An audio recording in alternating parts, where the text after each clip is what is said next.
mga kababayan. At lagi kong sinasabi, kung bibili na rin lang kayo ng baka na aalagaan ninyo, palalakihin ninyo o kaya palalahiin ninyo, bilhin na lang niyo yung mataas ang pedigree o genetics, yung purong Brahman. Brahman po ang nire-recommenda ko po sa inyo.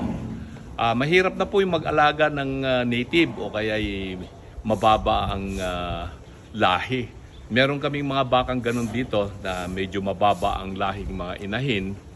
Pero yan ay crossbreed namin sa Wagyu.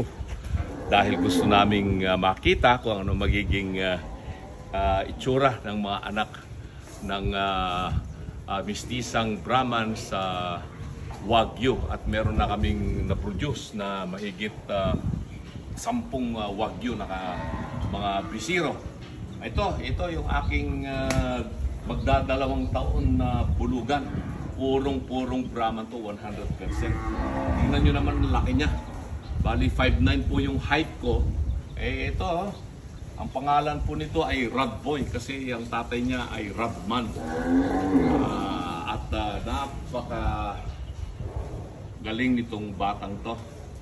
Ito yung aking susunod na pagpapalahi. Doon naman sa magiging yung mga anak ni Jordan, anak ni Larry Bird. Ito na si Radboy na yung magiging manador para hindi magkaroon ng inbreeding.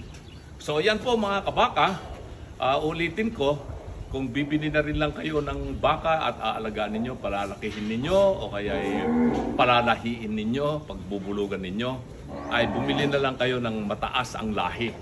Kung pwede, yung puro na American Brahman. Gray Brahman o kaya Red Brahman. Ayan po mga kabaka. Ganito ang ginagawa sa akin ng aking mga alaga dito sa Lifermi MRL Farm sa Barangay Bunlag, Mangaldan, Pangasinan. December 27, 2023 po ngayon.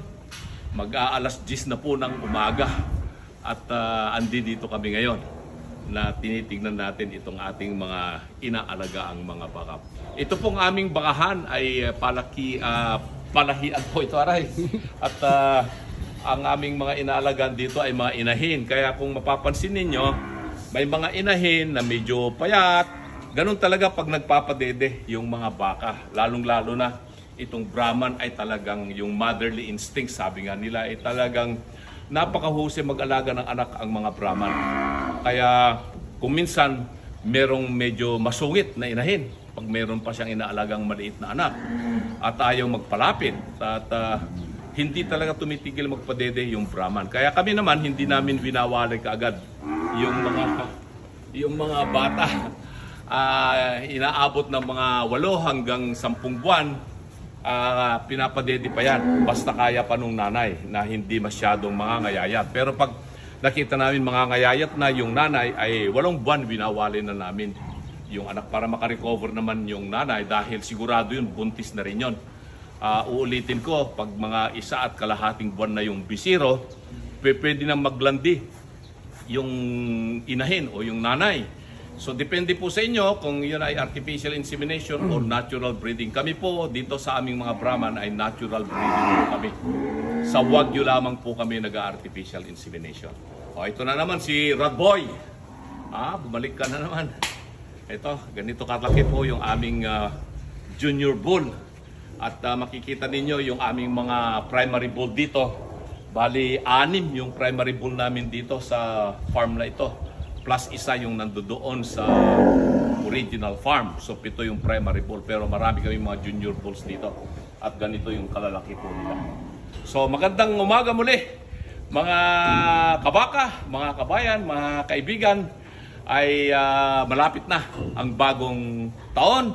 Babatiin ko na po kayo ng advance Happy New Year 2024. Mabuhay po tayong lahat.